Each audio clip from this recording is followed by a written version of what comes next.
ಅತಿ ಜಾಗೃತಿಯಾಗಿ ಬರಬೇಕೆಂದರೂ ದೂತರನ್ನು ಕಳಿಸಿದ್ದಿರಲ್ಲವೇ ಸಹೋದರ? ಹೌದು ಅಗ್ರಜ. ಆದರೆ ನನ್ನ ಮನಸ್ಸಿನಲ್ಲಿ ಆಗುತ್ತಿರುವ ವೇದನೆಯನ್ನು ನಿನಗೆ ಹೇಗೆ ತಿಳಿಸಲಿ ಸಹೋದರ, ಹೇಗೆ ತಿಳಿಸಲಿ? ಅಗ್ರಜ, ಅದೇನಂತಹ ವೇದನೆ ನನ್ನೊಡನೆ ತಿಳಿಸಬಾರದೆ ಅಗ್ರಜ. ಸಹೋದರ, ಇಂದಿನ ರಾತ್ರಿ ನನಗೊಂದು ದುಸ್ವಪ್ನವಾಯಿತು. ನಾನು ವಿಹಾರಾರ್ಥವಾಗಿ ಹೋಗುತ್ತಿರುವಾಗ ಬಹು ದೂರದಲ್ಲಿ ಒಂದು ಕೂಗು ಕೇಳಿ ಬಂದಿತು ಸಹೋದರ. ಆ ಕೂಗನ್ನು ಹಿಂಬಾಲಿಸುತ್ತಾ ಓಡಿದೆನು ಬಹು ದೂರ ಓಡಿದೆನು. ಅಷ್ಟರಲ್ಲಿ ಪೂಜ್ಯ ತಂದೆಯವರು ನನ್ನನ್ನು ಕಾಪಾಡಲಾರದೆ ಹೋದೆಯ ಎಂದು ಕೂಗಿಕೊಂಡರು.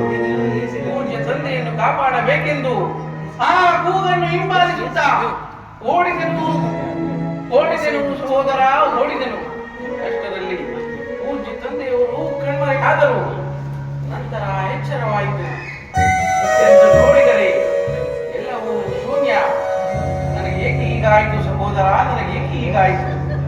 ಅದು ಅಲ್ಲದೆ ಈ ದಿನವಾದರೂ ಶ್ರೀರಾಮಚಂದ್ರನ ಪಟ್ಟಾಭಿಷೇಕ. ನಗರವು ತಳಿರು ತೋರಣಗಳಿಂದ ಅಲಂಕೃತವಾಗಿಲ್ಲ. ಮಂಗಳ ವಾದ್ಯಗಳು ಕೇಳಿ ಬರುತ್ತಿಲ್ಲ. ಸುಹಾಸಿಯರಾಗಲಿ ಸುಮಂಗಲಿಯರಾಗಲಿ ಯಾರೊಬ್ಬರ ಸುಳಿವಿಲ್ಲ. ಈ ಅಯೋಧ್ಯೆಯನ್ನು ನೋಡುತ್ತಿದ್ದರೆ ಗಾದಿ ವೃದ್ಧಾರ್ಥಿಗಳ ಸ್ಮಶಾನದಂತೆ ಭಾಸವಾಗುತ್ತಿರುವುದಲ್ಲ ಸಹೋದರ, ಭಾಸವಾಗುತ್ತಿರುವುದಲ್ಲ. ಇದಕ್ಕೆ ಕಾರಣವೇನಿರುವುದು ಸಕೃಷ್ಣ? ಅಗ್ರಜ, ಶಾಂತನ ಆತ್ಮಸ್ಥೈರ್ಯಕ್ಕೆ ಬಲವಾದ ದುರ್ಬಲವನ್ನು ತಂದುಕೊಂಡು ವ್ಯಥಪಡುತ್ತಿರುವೆ. ಶ್ರೀರಾಮಚಂದ್ರನ ಪಟ್ಟಾಭಿಷೇಕವೆಂದರೆ ಸಾಮಾನ್ಯವೇ. ನೀನು ಹೇಳಿದಂತೆ ಯಾವ ಅಮಂಗಳಕ್ಕಾಗಲಿ ಭಯಕ್ಕಾಗಲಿ ಕಾರಣವಿಲ್ಲ. ನಾವೀಗಲೇ ಪುರಪ್ರವೇಶ ಮಾಡಿದರೆ ಎಲ್ಲವೂ ತಾನಾಗಿಯೇ ತಿಳಿಯುವುದು ಅಗ್ರಜ. ಹೌದು ಸಹೋದರ, ಪುರಪ್ರವೇಶ ಮಾಡಿ ನೋಡ.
ಅಯ್ಯೋ ಪಾಪಿ ಮಂಗಳ, ನನ್ನ ಸೌಭಾಗ್ಯ ನಾಶಕ್ಕಾಗಿ ನನ್ನ ಪತಿಯ ಪ್ರಾಣಕ್ಕೆ ನೀನೇ ದುರ್ಗದೇವತೆಯಾಗಿ ಬಂದಿದ್ದೀಯ.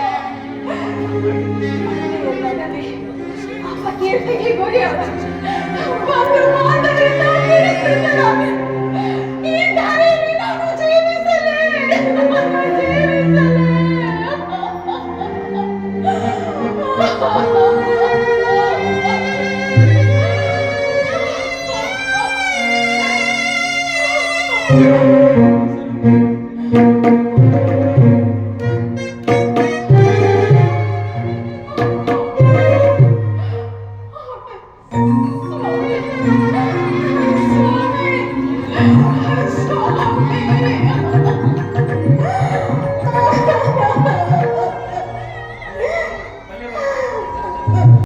ಅಮ್ಮ, ನಾನು ಬಂದ ಕೂಡಲೇ ಮಮತೆ ಪ್ರೀತಿಯಿಂದ ಆನಂದಿಸುತ್ತಿದ್ದ ನನ್ನ ತಾಯಿಯು ಈ ದಿನ ಕಾಣುತ್ತಿಲ್ಲವಲ್ಲ. ಅಮ್ಮ, ಅಮ್ಮ, ಓ, ಇಲ್ಲಿರುವೆಯಾ ತಾಯಿ? ಇದೋ ನಮಸ್ಕರಿಸುವೆವು. ಕುಮಾರ, ಕುಮಾರ,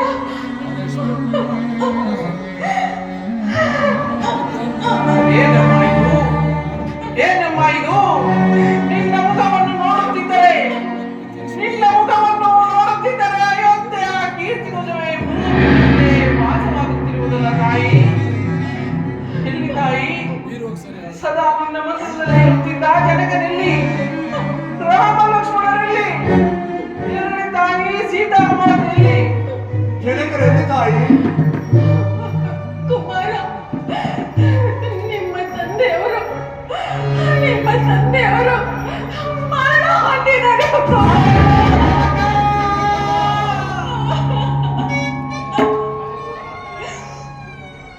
ಜನಕ, ಕಡೆಗೂ ನಮ್ಮ ನೆಗಲಿ ಲೋಕವಾಸಿಯಾದೆಯ. ಹೇ ತಂದೆ, ಹೇ ತಂದೆ, ಸ್ವರ್ಗದಲ್ಲಿರುವ ನಿಮಗೆ ಇಲ್ಲಿಂದಲೇ ನಮಸ್ಕರಿಸಬೇಕು. ಅಮ್ಮ, ಅಮ್ಮ, ಜನಕನ ಮರಣಕ್ಕೆ ಕಾರಣವೇನು ತಾಯಿ? ನಿಮ್ಮ ಜನಕನ ಮರಣಕ್ಕೆ ನಾನೇ ಕಾರಣ. ಜನಕನ ಮರಣಕ್ಕೆ ನೀನು ಕಾರಣವೇ? ಹೇ ತಾಯಿ? ಕುಮಾರ, ಹಿಂದೆ ದೇವಾಸುರನ ಯುದ್ಧಕ್ಕೆ ಬಂದಾಗ ನಾನು ಮಾಡಿದ ಸಾಹಸವನ್ನು ಮೆಚ್ಚಿ ನಿಮ್ಮ ತಂದೆಯವರು ನನಗೆ 2 ಮರಗಳನ್ನು ಕೊಟ್ಟಿದ್ದರು. ಆ ಮರಗಳನ್ನು ನಾನು ಈಗ ಕೇಳಿಕೊಂಡೆವು ಕುಮಾರ, ಈಗ ಕೇಳಿಕೊಂಡೆ. ಏನೆಂಬುದಾಗಿ ಕೇಳಿಕೊಂಡಿರಿ? ನನ್ನ ಮೊದಲನೆಯ ಮರಕ್ಕೆ ಈಗಾಗಲೇ ರಾಮನಿಗೆ ನಿಶ್ಚಯವಾಗಿರುವ ಪಟ್ಟಾಭಿಷೇಕವನ್ನು ನಿಲ್ಲಿಸಿ ನಿನಗೆ ಪಟ್ಟಾಭಿಷೇಕ ಮಾಡಬೇಕಿದ್ದರು. ಎರಡನೇ ಮರಕ್ಕೆ? ನನ್ನ ಎರಡನೆಯ ಮರಕ್ಕೆ ರಾಮನು ನಾರುಮಡಿಯನ್ನಿಟ್ಟು ಚಟಾಮಲ್ಕನ ದಾರಿಯಾಗಿ 14 ವರ್ಷ ವನವಾಸಕ್ಕೆ ಹೋಗಬೇಕೆಂದು ಕೇಳಿಕೊಂಡೆನು. ಅದರಂತೆ ರಾಮ ಲಕ್ಷ್ಮಣ ಸೀತೆಯೊಂದಿಗೆ ವನವಾಸಕ್ಕೆ ಹೊರಟು ಹೋದರು. ಆಮೇಲೆ ನೀನು ತಾಳಲಾರದೆ ನಿಮ್ಮ ತಂದೆಯವರು ಸ್ವರ್ಗಸ್ಥರಾದರು ಕುಮಾರ.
ಮಾಡಬೇಕೆಂತಲೂ ರಾಮನು ನನ್ನ ಶ್ರೀರಾಮನು ನಾರು ಮುಡಿಯನ್ನುಟ್ಟು ಜಟಾವಲ್ಕಲ ದಾರಿಯಾಗಿ ಪುರ ಪ್ರವೇಶವಿಲ್ಲದೆ 14 ವರ್ಷ ವನವಾಸಕ್ಕೆ ಹೋಗಬೇಕೆಂದು ಯಾಚಿಸಿದವಳು ಕೈಕೆಯೇ, ದಶರಥನ ಧರ್ಮಪತ್ನಿಯೇ, ಶ್ರೀ ಭರತನ ತಾಯೇ. ಅಲ್ಲ, ನೀನು ಮಾತೆಯಲ್ಲ ಮಾರಿ. ಅಯ್ಯೋ, ಮಾರಿ ಯುಗದಲ್ಲಿ ಮನುಜ ಉದ್ಭವಿಸಿದರೆ ಈ ಭ್ರಷ್ಟ ನೀಚ ಪಾಪಿ ಕೈಕೆಯ ಉದರದಲ್ಲಿ ಈ ಭರತನ ಉತ್ಪತ್ತಿಯಾಯಿತೆ. ಹೇ ಭರತ, ನೀನು ಮಾಡಿದ ಯಾವ ಪಾಪಕ್ಕಾಗಿ ಈಕೆಯ ಗರ್ಭದಲ್ಲಿ ಉದ್ಭವಿಸಿದೆ? ನೀನು ಮಾಡಿದ ಯಾವ ಪಾಪಕ್ಕಾಗಿ ಈಕೆಯನ್ನು ಅಮ್ಮ ಎಂದು ಕರೆದೆ? ಅಮ್ಮ ಎಂಬ ಶಬ್ದಕ್ಕೆ ನೀನು ಯೋಗ್ಯಳೆ, ಅರ್ಹಳೆ, ಛೀ ಪಾಪಾತ್ಮಳೆ. ವಂಶ ನಾಶವೆಂಬ ತಾಯದೆ ಬೇರೆ ದಶರಥನನ್ನು ಅದೇ ಒಂದು ಸ್ತಂಭದಂತೆ ನಿಲ್ಲಿಸಿ ಮಾತ್ಸರ್ಯ, ಅಸೂಹೆ, ಅಸಹನೆ, ಅಸಭ್ಯತೆಂಬ ಭವನವನ್ನು ನಿರ್ಮಿಸಿ ಪತಿದ್ರೋಹ, ಪಿತೃದ್ರೋಹ, ಸವತಿದ್ರೋಹ ಹಾಗೂ ರಾಜದ್ರೋಹಗಳೆಂಬ ನಾಲ್ಕು ಕಾಲುಗಳಿರುವ ಸಿಂಹಾಸನವನ್ನು ರಚಿಸಿ ಭ್ರಾತೃದ್ರೋಹವೆಂಬ ಭ್ರಾತೃದ್ರೋಹವೆಂಬ ಛತ್ರದ ಕೆಳಗೆ ಕುಳ್ಳಿರಲು ಸಂತೈಸಲು ಮನಸ್ಸು ಮಾಡಿದ ಏಕೆ ತಾಯಿ? ಮನಸ್ಸು ಮಾಡಿದ ಏಕೆ? ಅಮ್ಮ ಎಂಬ ಶಬ್ದಕ್ಕೆ ನೀನು ಯೋಗ್ಯರೇ, ಅರ್ಹರೇ, ಛೀ ಪಾಪಾತ್ಮರೇ. ನಿನ್ನನ್ನು ಹೀಗೆ ಬಿಟ್ಟಿದ್ದಾದರೆ ಈ ಅಯೋಧ್ಯೆಯಲ್ಲಿರುವ ಪುಣ್ಯಶೀಲೆಯಲ್ಲಿಯೂ ನಿನ್ನದೇ ದುರ್ಗತಿ ಪ್ರಾಪ್ತವಾಗುವುದು.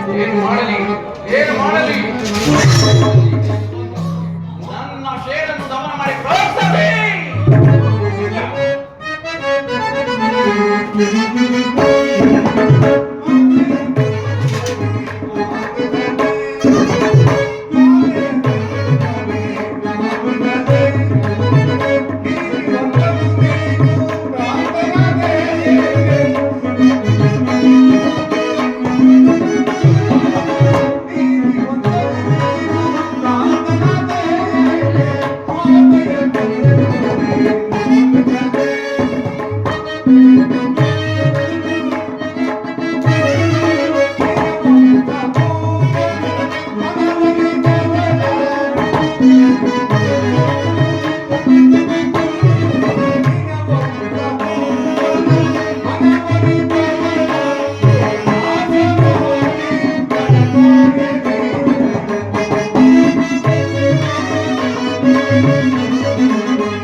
ನಾವೀಗಲೇ ಹೊರಟು ಅಣ್ಣ ಶ್ರೀರಾಮಚಂದ್ರನನ್ನು ಹುಡುಕಿ ಕರೆತಂದು ಪಟ್ಟಾಭಿಷೇಕ ಮಾಡೋಣ. ನಡೇ ಗಜ. ಸರಿಯಾಗಿ ಹೇಳಿದೆ ಸಹೋದರ. ಈಕೆಯನ್ನು ಕೊಂದು ನನ್ನ ಖಡ್ಗಕ್ಕೆ ಕೊಂದನ್ನು ತಂದುಕೊಳ್ಳುತ್ತಿದ್ದೆ.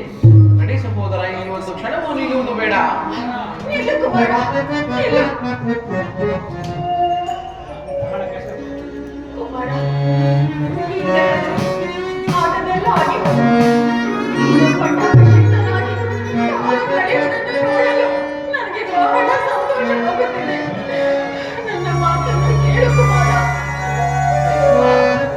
ಏನಂದೆ? ಯಾರು ಪಟ್ಟಾಭಿಷಕ್ತನಾಗಬೇಕೆ? ಯಾರು ಪಟ್ಟಾಭಿಷಕ್ತನಾಗಬೇಕೆ?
ಶ್ರೀರಾಮಚಂದ್ರನು ನಗರಿಂದಾಚೆಗೆ ಕಳುಹಿಸಿ ಪತಿಯನ್ನು ಪರಲೋಕವಾಸಿಯನ್ನಾಗಿ ಮಾಡಿ ಮಾಡಬಾರದ ಕೃತ್ಯವನ್ನು ಮಾಡಿ ನಿಂತಿರುವ ನಿನ್ನ ಅವರೋಧನವೇ ಸೈನಿಕರ ನಡೆಸುವುದರ ಇಲ್ಲಿ ಒಂದು ಕ್ಷಣವೂ ನಿಲ್ಲುವುದು ಬೇಡ. ಕುಮಾರ